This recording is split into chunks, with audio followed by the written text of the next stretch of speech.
Kio presenta.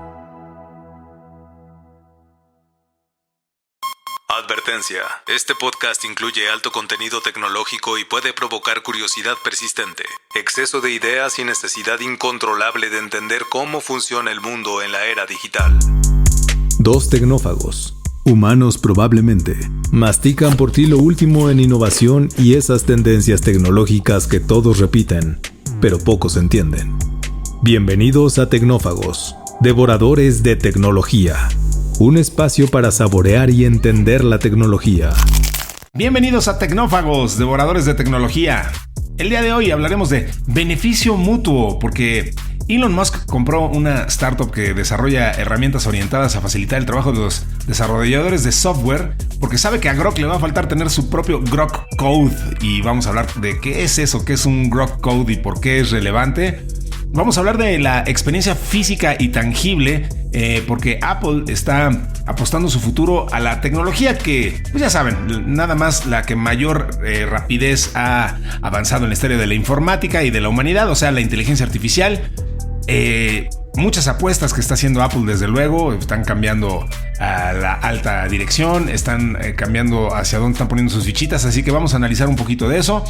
Y luego vamos a hablar de una cosa que se llama elastocalórica en 3D, que son una alternativa limpia al aire acondicionado que se basa en metales que se calientan y enfrían al estirarse. Eso lo dicen los científicos, no lo digo yo.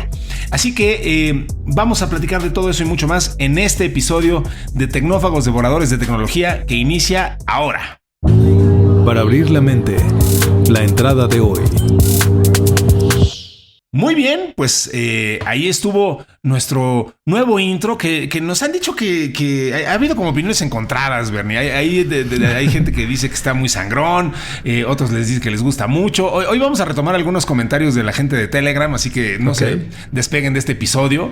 Pero bueno, primero las introducciones de rigor. Mi nombre es Ricardo Maza, servidor y amigo, y por aquí anda mi querido amigo y gran conocedor de la tecnología, Bernardo González. Por favor, recíbanlo como se merece.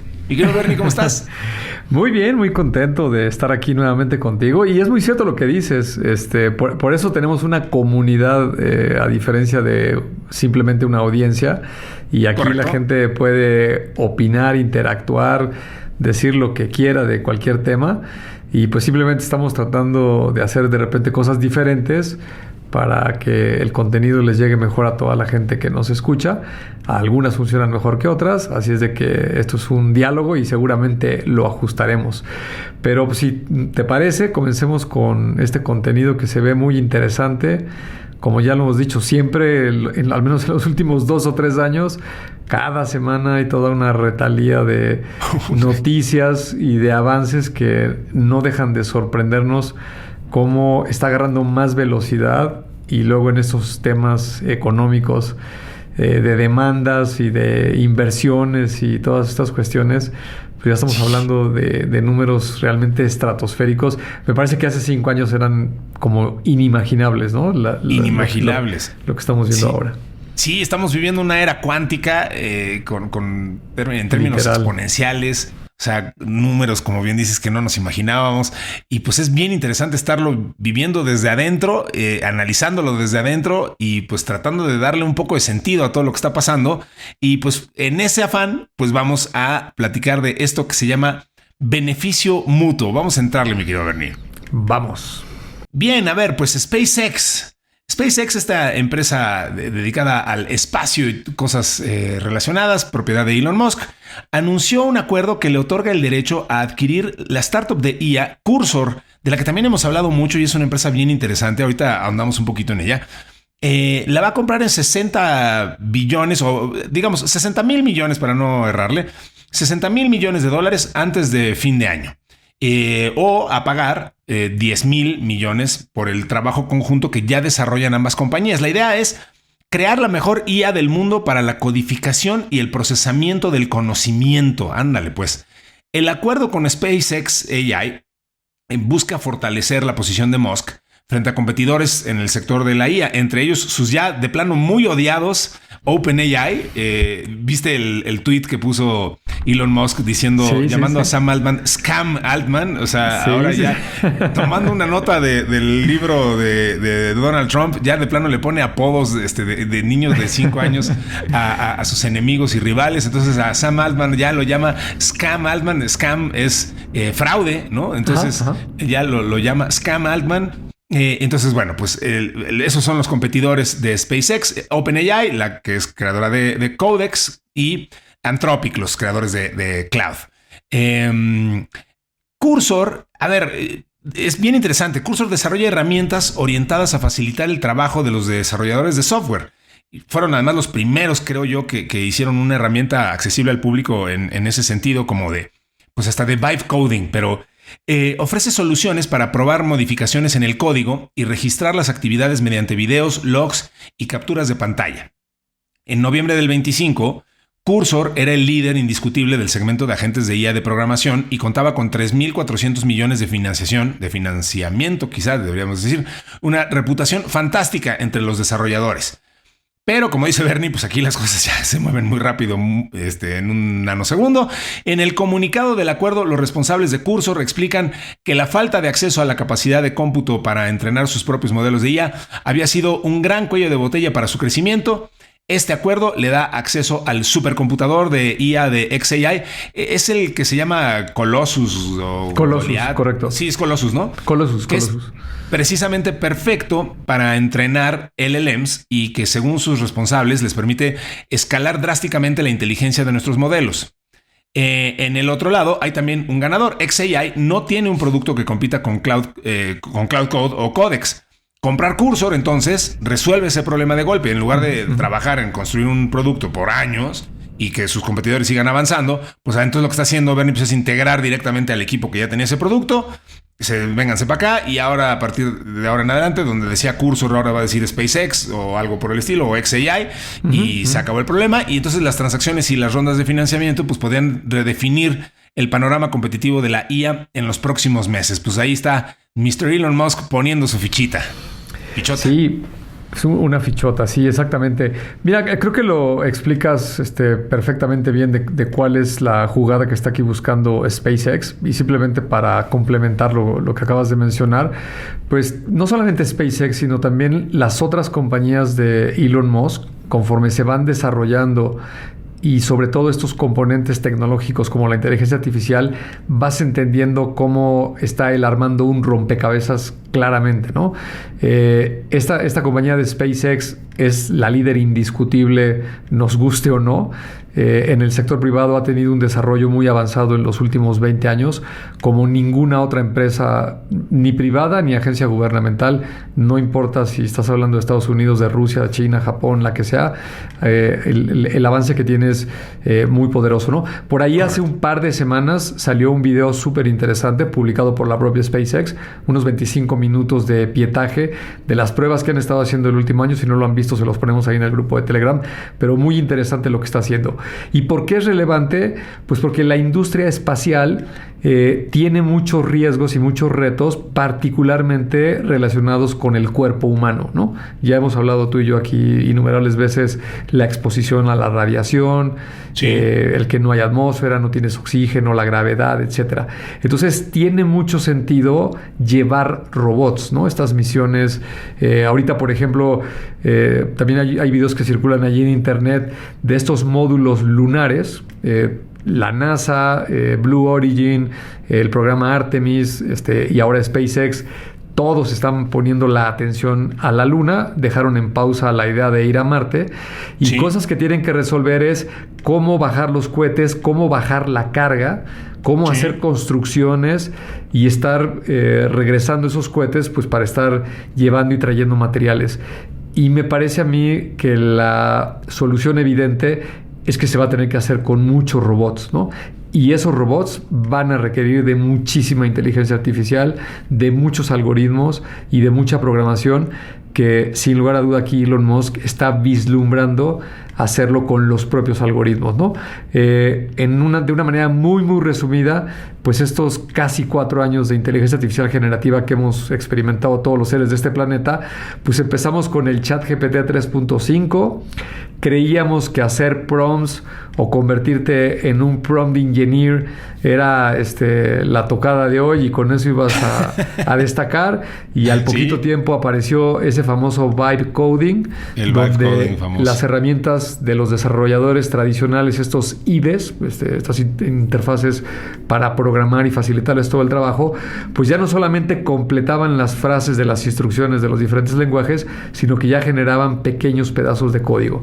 Y eso evolucionó muy rápido, y ahora estamos hablando ya de AI Engineering, que es pues casi hacerte una compañía con una sola persona, porque prácticamente el software actual te puede suplir muchas de las funciones, en un negocio pequeño o en una startup, guardando las proporciones debidas, el software de la contabilidad, hacerte un diseñito, un logo, un softwarecito para tus contratos, tu CRM, poder facturar.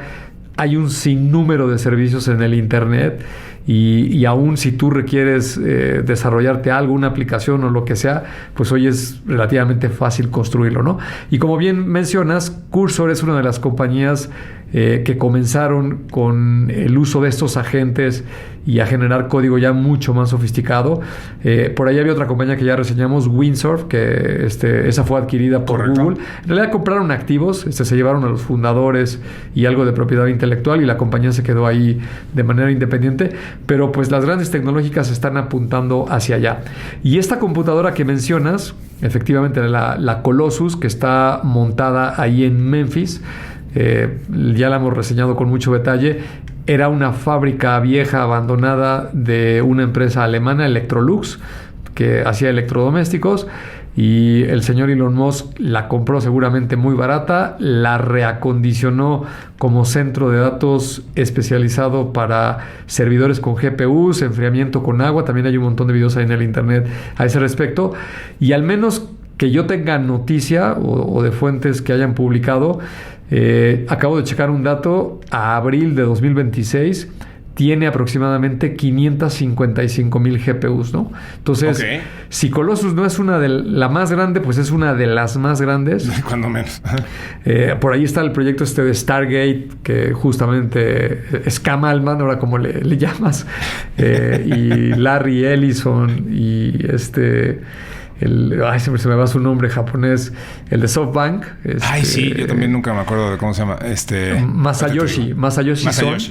Masayoshi Son. Estos 3 empresarios, en conjunto con el gobierno americano, pues están con este enorme proyecto de centros de datos en Estados Unidos, famoso por su nombre Stargate. Y seguramente va a ser más grande, pero hoy por hoy, pues seguramente Elon Musk tiene ahí un pie puesto con este enorme procesamiento, ¿no? Y no solamente es SpaceX, porque es quien está haciendo este acuerdo o esta compra potencial, que tiene mucho sentido porque va a salir a bolsa, ¿no? Así es. Los rumores apuntan a que muy probablemente entre junio y julio de este año SpaceX podría salir a la bolsa, seguramente en 1.5 trillones de dólares o un poco más. Es la valoración que tiene por ahí. Y las otras compañías pues tampoco se quedan atrás, ¿no? Los automóviles eléctricos, pues ahora ya Elon Musk canceló 2 líneas de modelos. Ya no se produce más ni el Model X ni el Model S, ¿no? Fueron descontinuados. En su lugar está haciendo puros robotaxis, que ya no traen volante ni freno ni pedal. Una apuesta también bastante atrevida y arriesgada. Así es el señor Elon Musk. Y pues nuevamente necesita algoritmos, ¿no? Y si hablamos del famoso Optimus, este robot que en la categoría de robots humanoides pues está tomando toda esta relevancia alrededor del mundo, lo mismo, ¿no? Necesitas estos algoritmos. Entonces es algo que seguramente le va a agregar mucho valor a la salida a bolsa de SpaceX, y por supuesto también utilidad para todo lo que tiene que construir con SpaceX y con el resto de compañías, que sin lugar a duda va a ser muy muy importante. Sin duda, va a ser muy interesante interesante lo que pase en estos meses porque hay que preparar la cartera, Bernie, porque ese IPO va a ser obviamente gigantesco y el que también prepara la cartera, sin duda, pero para recibir un montón de lana, es el señor Elon Musk. Ya viste que tanto SpaceX como, bueno, ya venía pasando desde hace tiempo, el propio Tesla, sí, pues ya le están autorizando sus bonos discretitos de $1 trillón, ¿no? Entonces, dicen, bueno, pues le vamos a tener que pagar mucho al patrón para que se quede y no se nos distraiga con otra campaña presidencial o algunas cosas que luego, eso, el tipo de cosas que luego lo tienden a distraer. Entonces, para que se mantenga enfocado en el negocio, eyes on the prize, le dicen por ahí. Al menos SpaceX ya dijo, sí, $1 trillón de bono, nada más lo único que te pedimos es que por favor te lleves a 1 millón de personas a vivir en Marte antes del 2030. Entonces, bueno, son el tipo de KPIs que luego son difíciles de alcanzar, pero híjole, pues ahí están. A mí siempre me maravilla, yo lo he platicado contigo, este tema de las 24 horas del día, ¿no? Sí.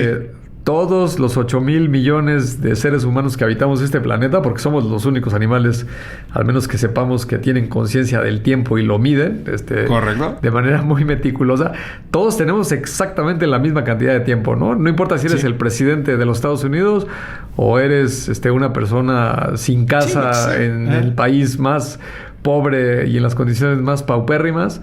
Todos tenemos 24 horas, ¿no? Y este señor se da el lujo de no tener una sola compañía, sino que tiene varias compañías muy relevantes, haciendo disrupción en muchas industrias.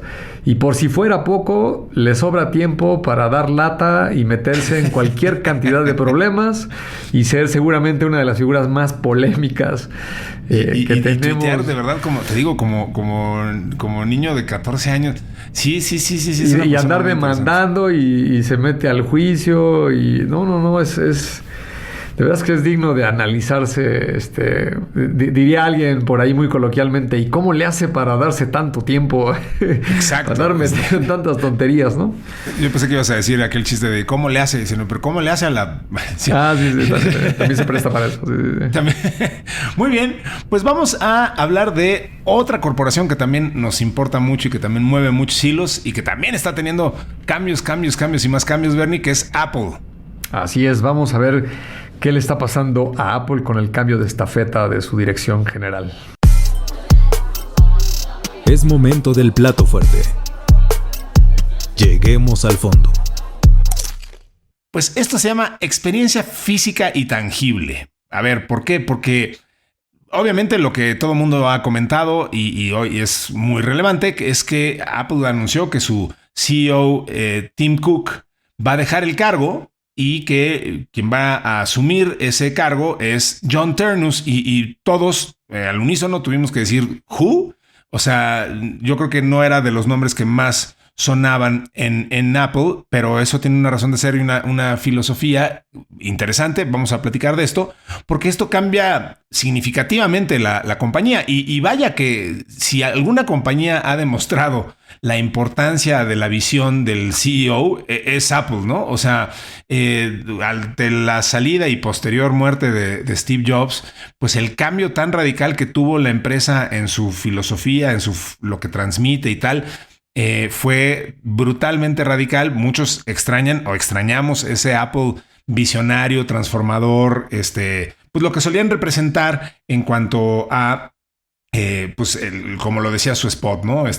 El ser para los rebeldes, para los visionarios, para los no conformistas, ese espíritu rebelde de Apple sin duda se perdió. Pero los que no lo extrañan para nada, pues son los accionistas e inversionistas de Apple, porque vaya, Tim Cook les trajo una valoración espectacular, nunca antes vista en la historia de la humanidad. Así que, pues bueno, estilos y vaya, Tim Cook es, o sea, vaya, que no se malinterprete lo que estoy diciendo, pues Tim Cook ha sido de los CEOs más exitosos de la historia de la humanidad, pues, pero vaya, el hippie en mí dice, pues sí, pero se perdió la esencia. Se fueron por lo material, son los materialistas. Sí, pues el asqueroso dinero. Entonces, pero esto, insisto, va a ser un cambio muy radical para la compañía, porque, bueno, pues lo que necesita no es solo ejecución técnica, sino convicción estratégica en materia de inteligencia artificial. ¿Qué significa esto que estamos diciendo? Ternus va a tener la tarea de trazar el próximo rumbo de Apple y lo va a tener que hacer en un momento donde pues, evidentemente la inteligencia artificial está reconfigurando la tecnología, el mundo y la manera en que las personas lo utilizan en el día a día.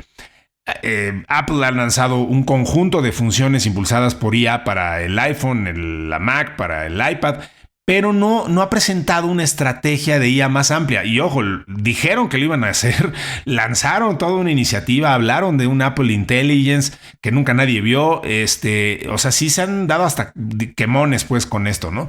Y bueno, no han detallado de qué manera la IA va a dar forma a sus nuevos productos ni cómo va a generar beneficios económicos para la empresa. Entonces, con mayor razón, Bernie, pues Ternus podría parecer una elección poco atinada o inusual, cuando menos, para liderar este futuro basado en la IA, porque Ternus viene de ser vicepresidente de hardware de Apple, ¿no? Entonces, pues bueno, digo, evidentemente los consumidores interactúan con la inteligencia artificial a través del software. Entonces, pero Apple hay que entender que tiene un vínculo muy estrecho entre el hardware y sus aplicaciones, entre los servicios y los sistemas operativos. Los chips de Apple se fabrican específicamente para productos como el iPhone y la Mac, lo que les confiere una mayor eficiencia energética y permite habilitar ciertas funcionalidades exclusivas de los dispositivos de la marca. Esto significa que el conocimiento que tiene Ternus, muy profundo en términos de hardware, podría ser al final muy beneficioso para las ambiciones de la compañía en el ámbito de la IA. De ahora en adelante, la innovación en hardware podría definir el legado de Ternus como líder de Apple, ¿no? O sea, Apple permite que otras empresas tecnológicas inviertan miles de millones en gastos de capital, en el famoso CAPEX, relacionado con la IA, optando en cambio por centrarse en el hardware, el cual será clave para la experiencia de la inteligencia artificial. Ternus ya está orientando los actuales productos estrella de Apple hacia nuevas direcciones. En marzo encabezó el lanzamiento de la MacBook Neo, que es la primera MacBook de bajo costo, y esto representó un cambio estratégico en la línea de computadoras portátiles. Eso lo hemos comentado y es muy relevante. Entonces, Apple va a tener que tomar decisiones pues, muy audaces, muy trascendentales, Bernie, en el rumbo de sus productos en esta era. Y si no, pues digo, corre riesgos muy grandes. O sea, pues se va a volver entonces, si no, una plataforma para servicios de otros, ¿no? En términos de inteligencia artificial. Y Apple nunca ha querido jugar ese rol. Ellos siempre han querido ser dueños de todo el ecosistema, de toda la enchilada. Ellos fabricar, producir, hacer, lanzar, Entonces, pues creo que Ternus tiene justo, y por eso se escoge a alguien que viene de la parte de hardware, como para mandar este mensaje de que todo lo que hagamos va a tener que ser integrado y todo lo que hagamos en hardware va a tener que ser dirigido hacia inteligencia artificial. No sé qué opinas de esta lectura, Bernie. Sí, creo que es un bastante buen análisis, tal como lo acabas de describir. La razón principal, también Tim Cook es una persona que seguramente debe rondar ya los 65, 66 años por ahí. Y ha hecho una labor espectacular dentro de Apple. Cuando él toma la dirección de la compañía tras la muerte de Steve Jobs, bueno, lo nombraron unos meses antes de que él falleciera. Sí. Si Jobs se murió en octubre del 2011, por ahí así, octubre, noviembre, si no mal recuerdo. Seguramente a principios del 2011 la debió haber tomado, ¿no? Entonces... Además fue el propio Steve Jobs quien dijo, Tim Cook debe ser quien tome las riendas, ¿no? Correcto. Él había anunciado que cuando ya no pudiera trabajar, que ya motivo de su enfermedad no se lo permitiera, él iba a sugerir al comité, al board, un sucesor, ¿no? Y así lo hizo, ¿no? Hizo un anuncio de que él ya no podía estar más en la compañía. Tomó Tim Cook el cargo, 2011, y en ese entonces Apple valía $350 millones y la llevó a más de 4 trillones de dólares.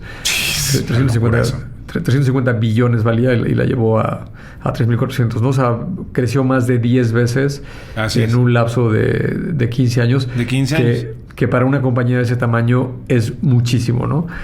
Y efectivamente, ¿no?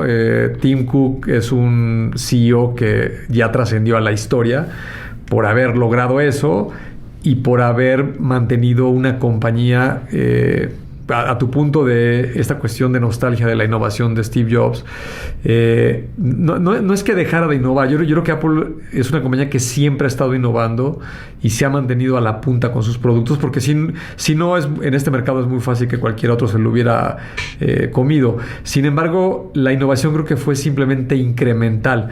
Yo creo que es una gran virtud. Supo ponerle la cantidad justa de inversión y de novedades, de elementos adicionales a los productos sin recargarlos, para mantener una base muy fiel de consumo y de nuevos usuarios que iba junto con el crecimiento del Internet, sobre todo por los dispositivos móviles. Hay que recordar que esta explosión de crecimiento del Internet en la segunda década de este siglo, y luego muy acelerada por el tema de la pandemia, pues se da principalmente con dispositivos móviles, ¿no? Toda la gente que nos fuimos a las casas, pues compramos tabletas, laptops, sí, de muchas marcas, pero aquel que no se quería meter en complicaciones y tenía el poder adquisitivo, es muy probable que haya preferido esta marca, ¿no? Hay mucha gente en el mundo que simplemente nunca ha tocado una computadora, ¿no? Su acceso al Internet y su interacción con el mundo digital es a través de un dispositivo móvil, principalmente un teléfono, ¿no? Entonces, un gran logro lo que hizo Tim Cook, pero ahora los tiempos de la inteligencia artificial amenazan fuertemente a Apple, porque esta nueva tecnología, una de sus principales características es que es intangible, ¿no? Esta película multicitada por ti por mí de Her, de un asistente de voz, esa película, una de las cosas que retrata mejor es que no hay un dispositivo, ¿no? Es algo que está embebido en tu casa, en el coche. No enfatiza el director en este es el dispositivo con la bocina, el micrófono, etcétera, ¿no? Está por ahí en todas partes, y eso es muy cierto con lo que está sucediendo ahora, ¿no? Fíjate que este domingo vi un video de estos de TED Talk, sí, que se lo recomiendo mucho a la gente que sigue estos temas de agentes, sí, de el fundador de OpenClaw. El video me gusta porque creo que el contenido es extraordinario, cuenta toda su historia de todo lo que tuvo que transitar básicamente este último año en esta aventura de crear OpenClaw, sí, cómo lo demandan, lo tratan de hackear, atacar y se ve muy complicado. Él, evidentemente, pues es un ingeniero, Peter Steinberger, que se lo llevaron a OpenAI, ¿no? Exacto. Sí. Pero mantiene una fundación abierta con toda la propiedad intelectual de OpenClaw. Ya, sí, la creó, y aunque él trabaje o colabore con OpenAI, todo este software se va a mantener abierto. Digo, siempre puede cambiar, ¿no? Le hace, sí, la demanda esta que mencionas de Elon Musk y Scam Altman. Podría cambiar de opinión, ¿no? Pero hasta ahora la mantiene como un código abierto, ¿no? Pero sí, lo que me gustó del video, me parece que es un tema muy desafortunado, pero creo que sirve muy bien de ejemplo. Seguramente ubicas perfecto a Chris Anderson, que es sí, pues uno de los fundadores de TED Talk, y es como el curador de contenido. Que era el de la revista Wired, ¿no? No, ese es otro. Creo que son homónimos. Se llaman exactamente igual, pero no, el de Wired. Tengo entendido que ya me habías corregido ese mismo error. Sí, son homónimos. No, pero el tema es que, digo, para quien no lo sepa, TED es un formato de distribución de contenido, difusión.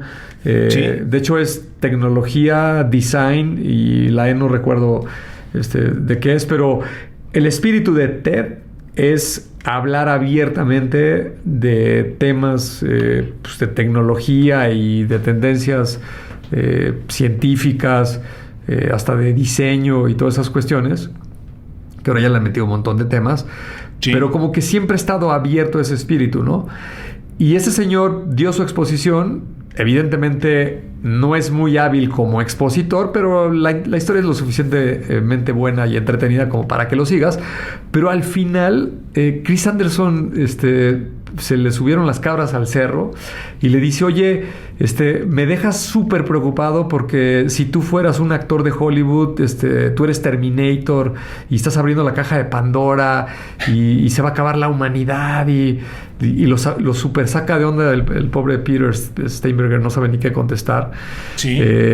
Pero lo traigo al comentario de Apple Porque la amenaza de esta que se habla es que va a cambiar radicalmente el paradigma de cómo utilizamos los sistemas, ¿no?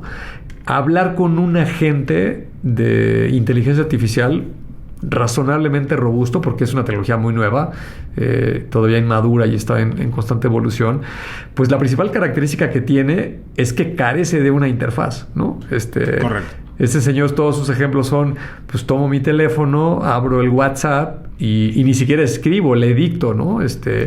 Oye, fíjate que me acabo de acordar que tengo que pagar los impuestos, entonces dejé una carpeta en mi laptop, que el directorio se llama así, ve a mi correo, busca al contador, mándale todas las notas y dile que por favor, haga la declaración, dime el monto y yo te digo si estoy de acuerdo y métete a mi cuenta del banco y paga, ¿no?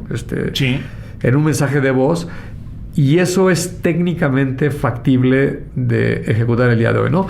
Para que se masifique y se vuelva un mainstream es otra historia y tomará mucho más tiempo, pero correcto, ahí está la tecnología, existe, ¿no? Y entonces Apple, haberse quedado tanto tiempo rezagada y no meterse de lleno al tema de la inteligencia artificial, me refiero a desarrollar estos modelos y realmente evolucionar a Siri a un asistente pues ya del nivel de estos agentes que existen hoy en día, mete a la compañía en muchos problemas porque el hardware hoy en día es muy reemplazable, ¿no? Justo esta semana hay un rumor, yo me cuesta trabajo creer esos rumores porque lo he escuchado mucho de Tesla y desde hace años y nunca lo hemos visto, de que están creando un nuevo smartphone, ¿no? Ya sabes, el rumor de que Tesla está haciendo un smartphone y que no se va a conectar con ningún... hemos visto y ahora simulaciones con ella. Y tiene sentido porque pues, lo podría conectar a la red de Starlink. Claro. Y aunque no es lo mismo y no tiene la misma cobertura y quien me está escuchando que conozca de telco me va a decir, no hombre, qué exagerado eres, se podría brincar a los carriers, ¿no? Digo, si no me creen, yo trabajé en una empresa de medios y hace 15 años decían que era imposible que se acabara la televisión satelital, ¿no? Correcto. O por cable, me refiero a solo el cable, ¿no? La reemplazó totalmente el internet, ¿no? Entonces, es altamente factible que cualquiera de estas compañías, OpenAI, Tesla, ya lo intentó Amazon. Amazon hace unos 10 años intentó sacar un teléfono. El Fire Phone, ¿no? Que le costó muchísimo, exacto. Le duró como una semana el gusto. Sí, vendieron dos. Nada. Vendieron nada, pero de ahí iteraron otros productos, pero... Ahora que existen estos algoritmos de inteligencia artificial, la amenaza sí está latente, ¿no? Entonces, para terminar mi comentario, ¿por qué escogen a este señor? Pues por varias razones, ¿no? Uno, él se unió a Apple en 2001, entró justo cuando era el auge del iPod. Habrá mucha gente joven que no sabrá de qué estoy hablando, pero era un reproductor de música que revolucionó la industria de la música y prácticamente hizo posible la venta de música digital con Apple.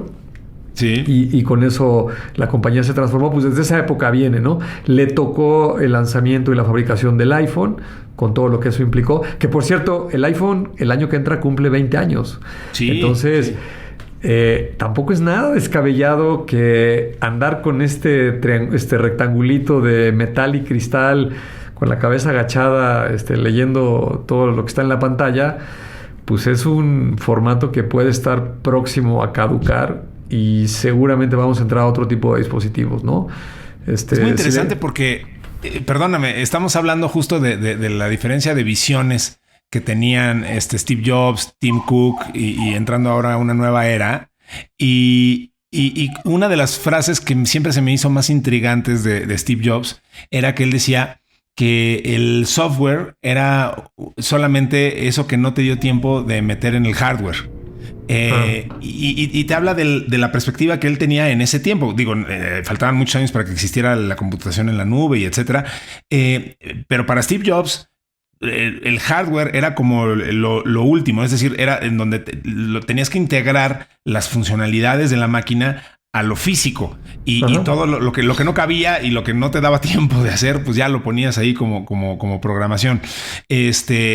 Claro que digo, tiene su factor de exageración la cita y tal, pero era un poco la visión de Steve Jobs y ahora pues los roles se han invertido por completo, ¿no? O sea, pareciera que pues lo que tiende a desaparecer, sin duda, son las interfaces y lo sólido y el hardware. Y pues esto que describes refuerza un poco eso, ¿no? Absolutamente. Digo, pese a esa visión, el smartphone, no solo el iPhone, se convirtió en una navaja suiza, ¿no? Es un hardware lo suficientemente potente y versátil para reemplazar con software un gran número de aplicaciones de la vida cotidiana de un ser humano, ¿no?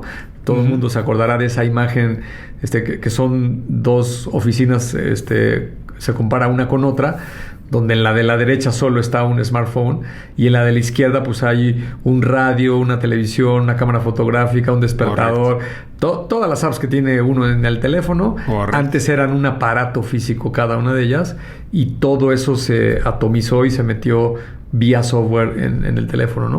Sí. Y fíjate que esta parte de que desaparece la interfaz, yo sé que tú y yo aquí luego jugamos indiscriminadamente con los tiempos y lo que va a tardar la tecnología en madurar, pero otra vez, ahí está la tecnología. No son estos conceptos como cuando un escritor de ciencia ficción, Julio Verne, pues simplemente escribió acerca de un viaje a la luna, pero no tenía ningún elemento físico de nada, ¿no? Sí. Nosotros tenemos computadoras cuánticas, ¿no? Sí. Y una computadora cuántica, estos factores spookies, como les decía Albert Einstein, de que pasan cosas en simultáneo y que lo que le haces a una partícula le afecta a la otra, no importa a qué distancia esté, etcétera. El entanglement famoso. El famoso entanglement. La parte de los implantes de dispositivos, BCI, el Brain Computer Interface. Sí. Para no citar solo a uno, Neuralink y muchos otros que lo están haciendo ya hoy con pacientes que tienen problemas en el cerebro, pues no es nada descabellado. Estoy leyendo un libro de ciencia ficción y te voy a ver si tú alguna vez has escuchado este concepto. Yo jamás había atado, había unido los puntos de esto, que una vez que lo oyes dices, claro, es estúpidamente evidente, ¿no? Es algo muy en el futuro, estamos como en el año 2300, y entonces hay un personaje que está hablando con unos como lentes de realidad aumentada con otro personaje que está muy lejos. Sí. Y le dice, oye, a ver, me han platicado de tu planeta, ¿no? Pero nunca he estado ahí, yo estoy en un lugar completamente distinto, ¿no? A ver, llévame a un jardín, ¿no? Entonces esta persona va al jardín, ¿no? Y le dice, oye, a ver, acércate a las flores, quiero ver cómo es el color de una flor, ¿no? Entonces cuate se acerca con los lentes y dice, oye, tiene unos colores súper bonitos, ¿no? Y le dice, oye, a ver, huélela para que yo la pueda oler. Este cuate la huele y la otra persona dice, huele a jazmín o yo qué sé, ¿no? Y entonces el autor de este libro hace un paréntesis y dice, bueno, todos saben que en realidad nosotros no olemos con la nariz, ni vemos con los ojos, ni oímos con los oídos. Todos esos estímulos que entran a nuestros sentidos se convierten en impulsos eléctricos. Y es tu cerebro el que le da una interpretación, ¿no? O sea, cuando tú dices, oye, esto huele a canela, pues es porque tu cerebro recuerda en la memoria y a través de un impulso eléctrico hace ese vínculo, ¿no? O un olor que nunca hayas olido, te parece fuerte o suave, agradable, desagradable, tu cerebro está haciendo una interpretación eléctrica. Y dice, como todos sabemos que eso pasa en el cerebro, estos dos personajes tienen un implante cerebral y entonces se transmiten la información y puedes escuchar, ver, oler, saborear, sentir, tocar cosas sin ningún dispositivo de por medio, ¿no? Y al menos nunca lo había oído así de directo y dije, claro, tiene todo el sentido. Hace todo el sentido, claro. Y digo, seguramente no estamos lejos de eso, justo a través de este tipo de interfaces como Neuralink. Y vaya que se antoja, ¿no? Pues sí, claro. Al final, eso es lo único que estamos haciendo tú y yo ahorita al interactuar a través de una pantalla, ¿no? O sea, estamos enviando una señal eléctrica que decodificamos. Correcto. Y que hace que creamos que estamos viéndonos, pero en realidad no nos estamos viendo, desde luego, ¿no? O sea, entonces no es tan diferente a través de los otros sentidos. Qué interesante. Muy interesante. Bueno, pues vamos con nuestra última nota del día de hoy, mi querido Bernie. Vamos a hablar de elastocalórica en 3D, lo que sea que eso signifique. Hablando de cosas muy extrañas. Exacto. Cerramos con el postre para digerir mejor. A ver, ¿qué es esto? Investigadores alemanes desarrollan sistemas de refrigeración impresos en 3D que enfrían sin gases contaminantes y consumen menos energía. La tecnología elastocalórica empieza a salir del laboratorio poco a poco y deja de ser una curiosidad científica para convertirse en una posible solución real a uno de los grandes retos energéticos actuales. Estamos hablando de la climatización. Un equipo de la Universidad de Saarland, Bernie, que no es una locación de Star Wars, sino un lugar ahí al sur de Alemania, en la frontera con Francia, junto con especialistas en fabricación aditiva, han dado un paso interesante: es utilizar estructuras tridimensionales complejas impresas en metal para mejorar la transferencia de calor. El corazón del sistema es una aleación de níquel-titanio con memoria de forma. Es un material que al deformarse libera calor y al recuperar su forma original, justo por eso tiene esa memoria de forma, o sea, busca regresar a la forma que tenía originalmente, lo absorbe. Las piezas con geometrías casi orgánicas maximizan la superficie del contacto. Más superficie, más intercambio térmico. Este ciclo, repetido miles o millones de veces, pues permite entonces trasladar calor de un punto a otro. Es justo lo que hace que un sistema de refrigeración, o sea, lo convierte en un sistema de refrigeración sin fluidos refrigerantes, que además siempre han resultado muy conflictivos, tóxicos, venenosos. Históricamente hemos trabajado con freón y cosas así, y que son muy difíciles de manipular. El propio material actúa como sensor. Su resistencia eléctrica cambia con la deformación. Eso permite monitorear el estado del sistema sin necesidad de añadir sensores externos. Menos complejidad, menos fallos potenciales, obviamente. Entonces, la fabricación mediante impresión 3D metálica abre otra puerta. Adaptar los sistemas a cada aplicación concreta, lo que traería, pues desde luego, grandes beneficios. No es lo mismo refrigerar un centro de datos que un coche eléctrico o una vivienda. Entonces, la geometría se puede ajustar a cada caso. En edificios permitiría sistemas de climatización más eficientes y adaptables, especialmente en combinación con energías renovables, electricidad limpia, refrigeración limpia. En el sector industrial, Bernie, donde el frío es imprescindible, en la alimentación, la farmacéutica, la logística, reducir el consumo energético puede tener un impacto directo en costos y emisiones. Y en movilidad podría mejorar la gestión térmica de baterías en vehículos eléctricos, que es algo clave para su rendimiento y la vida útil. Ahí está entonces lo que tenía usted que aprender y no sabía que tenía que aprender sobre elastocalórica impresa en 3D en estos materiales. ¿Qué cosa tan interesante?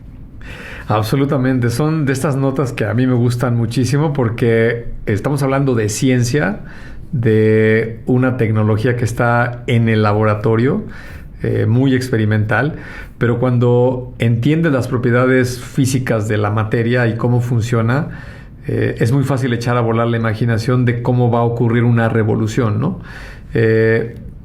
Para quien no lo sepa, y creo que ya lo hemos platicado alguna vez, me acuerdo de nuestro amigo Mike Ramos de Kio, claro, en el centro de datos.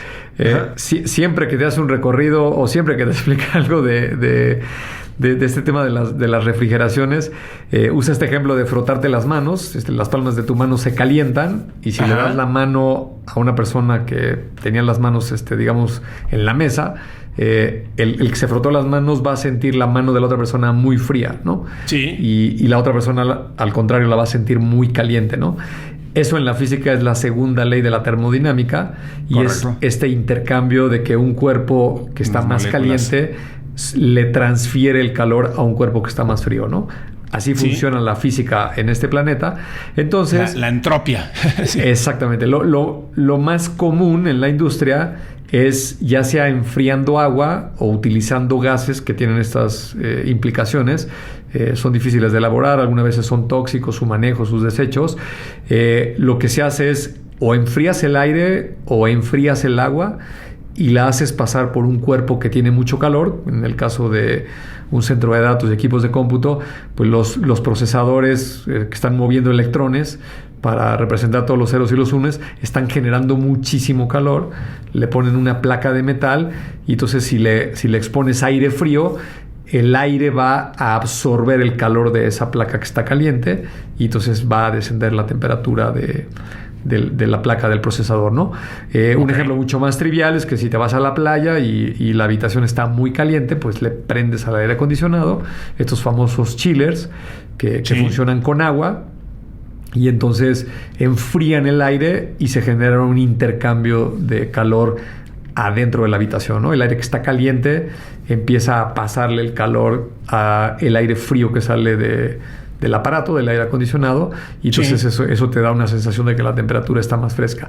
Entonces, esta propiedad de este metal es interesantísima porque imagínate que es como un panel de estos de una colmena, donde depositan la miel las abejas, o imagínate un coral en el mar, donde están estos hexágonos, estas figuras geométricas. Y entonces, si lo que haces tú es contraerlo, este metal lo que va a hacer es liberar el calor que tiene, ¿no? Y Correcto. Por el contrario, si lo estiras, lo expandes, lo que va a hacer es que va a jalar el aire frío del medio ambiente, con lo cual le va a reducir la temperatura, ¿no? Entonces, prometen ser hasta un 70% más económicos. Tienen menos implicaciones porque no utilizan agua, no necesariamente utilizarán energía o no a los niveles que requieren los aires acondicionados actuales, y seguramente en los próximos años, tal vez a partir de un par de años, por ahí del 2030, empezaremos a ver en la industria implementación de estos metales con algún mecanismo que lo haga estirarse y contraerse para hacer este intercambio de calor, que seguramente llegará hasta nuestras casas y nos hará la vida más fácil, como siempre lo hace todo este tipo de tecnología. Eso es para lo que la queremos. Pues muy, muy, muy interesante esto. Y digo, no deja de maravillarme cómo vamos descubriendo este tipo de cosas. El otro día te vas a burlar de mí, y los que nos están escuchando van a decir qué dudas tan estúpidas tiene Ricardo. Pero bueno, a ver, yo no estudié física ni nada por el estilo. Pero pues justo el otro día me preguntaba ¿por qué un ventilador te da la sensación de que disminuye la temperatura? Como que nunca me lo había cuestionado, ¿no? Y entonces empecé a leer sobre eso y cómo se trasladan las moléculas y hace que la temperatura normal de nuestro cuerpo caliente el aire alrededor, y entonces pues, el ventilador remueve esas partículas y las reemplaza por unas más frías y o sea, hace que circule el aire básicamente, y esto me llevaba a entender que bueno, pues cuando ya llegas a cierto grado de temperatura, que la temperatura ambiente está más caliente que la de tu cuerpo, pues ya el ventilador deja de ser eficiente. Y por eso necesitas este tipo de cosas un poco más sofisticadas. Y ese pensamiento es el que hizo evolucionar a justo a otros tipos de enfriamiento, porque pues literalmente nos estábamos muriendo de calor. Entonces, me gusta que esto siga evolucionando y que no soy el único que se pregunta esta cantidad de estupideces de pronto. No. Los mayores descubrimientos de la humanidad obedecen a esos principios que son tremendamente básicos, ¿no? A mí el que me maravilla cuando en su momento lo aprendí es este principio de Bernoulli, de la diferencia de la presión del aire, y que es gracias a eso los aviones vuelan y las aves también, ¿no? Correcto. Haces pasar dos flujos de aire, uno a mayor velocidad que el otro, y entonces uno se vuelve más denso que el otro, que está pasando más rápido, y eso en la atmósfera tiene que existir esa condición, tiene que haber aire. El aire que está circulando a menor velocidad genera una fuerza de empuje sobre el que está pasando a mayor velocidad, ¿no? Entonces, las alas de los aviones así funcionan. El aire que pasa por arriba del ala va mucho más rápido que las moléculas que van por debajo. Y el efecto es que lo va a empujar hacia arriba, ¿no? Entonces, ahora sí que ¿quién iba a pensar que algo tan tonto como mover a diferentes velocidades el aire iba a poder sostener una máquina que pesa 600 toneladas, 800 toneladas, uno de estos aviones, uno de estos Boeing 747 o un Airbus 300 que quien ha tenido oportunidad de verlos en un aeropuerto estacionados, dices, ¿cómo demonios se eleva esto, edificio, ¿no? Es como un edificio, ¿cómo se vuela en el aire, ¿no? ¿Cómo se sostiene en el aire? Pues bueno, es gracias a un principio de la física súper elemental, ¿no? Correcto. Muy bien, pues elemental también es el paso del tiempo, mi querido Bernie, y pues ya se nos acabó el susodicho para este episodio. Vamos a agradecerle a Mario Terrés, por supuesto, en la edición, a Nayatsin Romero en la redacción, a Diana Álvarez en la producción, y pues muchísimas gracias a todos los que nos hacen favor de continuar la conversación ahí en nuestro grupo de Telegram. Vamos a seguir platicando y vamos a seguir retomando comentarios de ustedes para ir enriqueciendo este podcast, como siempre lo hacemos con mucho interés. Los leemos, ahí nos mandan de todo por ahí. El otro día mandaron un video de alguien que supuestamente se parecía a mí. También han mandado un comentario de alguien que solamente firmó como N, que nos hacía una precisión muy interesante sobre la computación cuántica y algunas cosas que hemos quizá sobresimplificado, y en ese afán de querer entender y luego explicar las cosas, a lo mejor hemos cometido ahí una serie de imprecisiones sin el a lo mejor.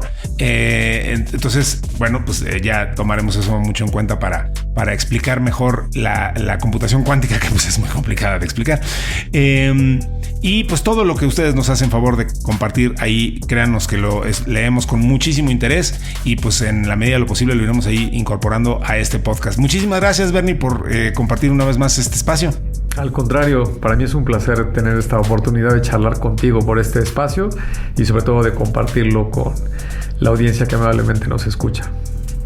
Nos escuchamos y nos veremos en un siguiente episodio de Tecnófagos, Devoradores de Tecnología, que si ustedes no disponen de otra cosa será en esta misma semana, porque ahora ya tenemos 2 episodios semanales, así que no se despeguen. Y nos vemos y nos escuchamos entonces en esto. Esto fue Tecnófagos, Devoradores de Tecnología. Hasta entonces. Los efectos de este episodio pueden incluir más curiosidad, más ideas y una ligera dificultad para volver a ver la tecnología como antes. Esto fue Tecnófagos, Devoradores de Tecnología. Hasta el siguiente episodio.